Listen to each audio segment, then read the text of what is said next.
നമസ്കാരം. National broadcasting news India Gulf അപ്ഡേറ്റ്സിലേക്ക് ഏവർക്കും സ്വാഗതം. സ്വകാര്യ മേഖലയിലെ തൊഴിലാളികൾക്ക് മികച്ച തൊഴിൽ അന്തരീക്ഷം ഉറപ്പാക്കാൻ പദ്ധതിയുമായി കുവൈത്ത്. ഇലക്ട്രോണിക് സംവിധാനത്തിലൂടെ തൊഴിലിടങ്ങളിലെ സ്ഥിതിഗതികൾ മനസ്സിലാക്കാനും ജോലി സമയം അടക്കമുള്ള കാര്യങ്ങളിൽ കമ്പനികൾ വീഴ്ച വരുത്തുന്നുണ്ടോ എന്ന് പരിശോധിക്കാനും വേണ്ടിയാണ് പുതിയ സംവിധാനം കൊണ്ടുവരുന്നത്.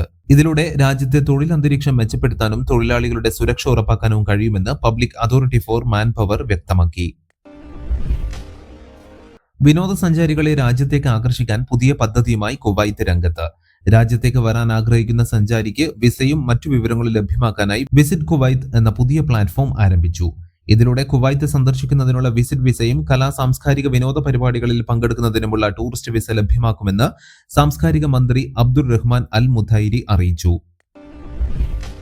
ഉപഭോക്താക്കളുടെ ഐഡന്റിറ്റി കാർഡിന്റെ ഫോട്ടോ എടുക്കാൻ ഡെലിവറി ഡ്രൈവർമാർക്ക് അധികാരമില്ലെന്ന് ബഹ്റൈൻ.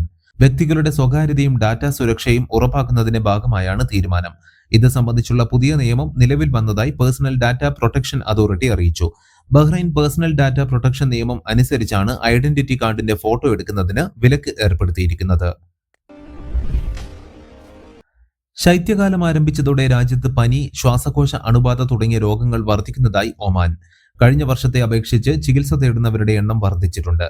ജനങ്ങൾ മുൻകരുതൽ നടപടികൾ ശക്തമാക്കണമെന്ന് ആരോഗ്യ മന്ത്രാലയം അഭ്യർത്ഥിച്ചു. രോഗങ്ങളുമായി ബന്ധപ്പെട്ട കൂടുതൽ കേസുകൾ റിപ്പോർട്ട് ചെയ്യുന്നുണ്ടെങ്കിലും ആശങ്കപ്പെടേണ്ട സാഹചര്യമില്ല. നവംബർ 20 ഒന്നാം സെൻട്രൽ പരീക്ഷകൾ ആരംഭിക്കാനിരിക്കെ ദേശീയ മൂല്യനിർണ്ണയ സംവിധാനത്തിന്റെ സമഗ്രതയും നീതിയും സംരക്ഷിക്കുന്നതിനും നിയമം കർശനമാക്കി UAE. എല്ലാ വിദ്യാർത്ഥികൾക്കും തുല്യ അവസരങ്ങൾ ഉറപ്പാക്കുന്നതിനുമായി UAEയിൽ ഉടനീളമുള്ള പൊതു സ്വകാര്യ സ്കൂളുകൾക്ക് ബാധകമാകുന്ന നിലയിൽ വഞ്ചനയും പരീക്ഷാ ദുരുപയോഗവും നേരിടുന്നതിനുള്ള ഗൈഡൻസ് UAE വിദ്യാഭ്യാസ മന്ത്രാലയം പ്രസിദ്ധീകരിച്ചു. കൂടുതൽ വാർത്തകൾക്ക് വേണ്ടി കേൾക്കൂ national broadcasting news India updates.